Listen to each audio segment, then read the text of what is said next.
When you get to a certain level of private equity and private credit, you have to taste your own cooking. This is typically called employee co-invest or GP commitments.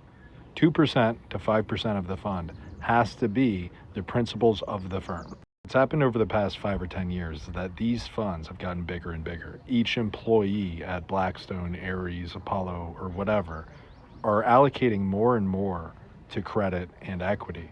That means that it used to just be 2%. Now, in a lot of cases, it's up to 5%. But that's actually more than their salaries, especially their take-home pay when they're living in New York or Connecticut and paying 50%, because these are high-income earners.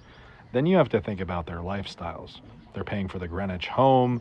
There's a lot of taxes associated with that and a lot of costs. And then they're paying for private school that around the Northeast is like $90,000 per year, K through 12. So these guys not only have their job and their income tied to private markets, but they also have their investments. Basically, all of the money they've already made is doubly risked. It's not like they just lose their income. They can lose their past income. Numbers have gotten so big, we're talking $500,000 to $1 million per year, or potentially higher, that these guys have to take out loans in order to invest in their funds, Fund 14 for BlackRock or whatever. And if you look at the GP financing industry or the employee co-invest loan program, it has exploded. And I really want to just lay out what this means. These guys are doubling or tripling their equity in a fund, meaning they'll put down, like a mortgage on a house, $300,000, $500,000, and then they will commit to $1 million inside of a fund that is drawn out potentially over 6 years in the investment cycle.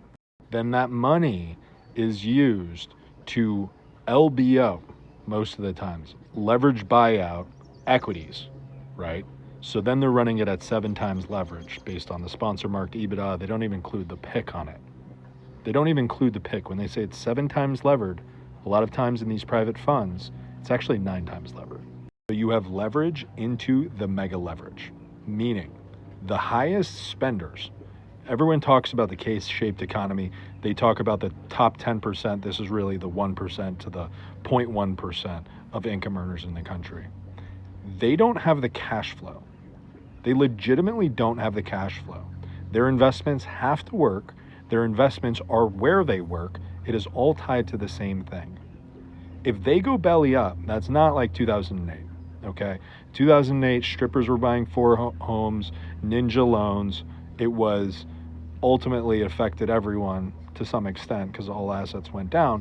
But the primary loser was people that shouldn't be getting subprime loans and were getting subprime loans. This time, the smart money is the subprime. In fact, I wrote a Substack on it. No paywall if you're interested in reading.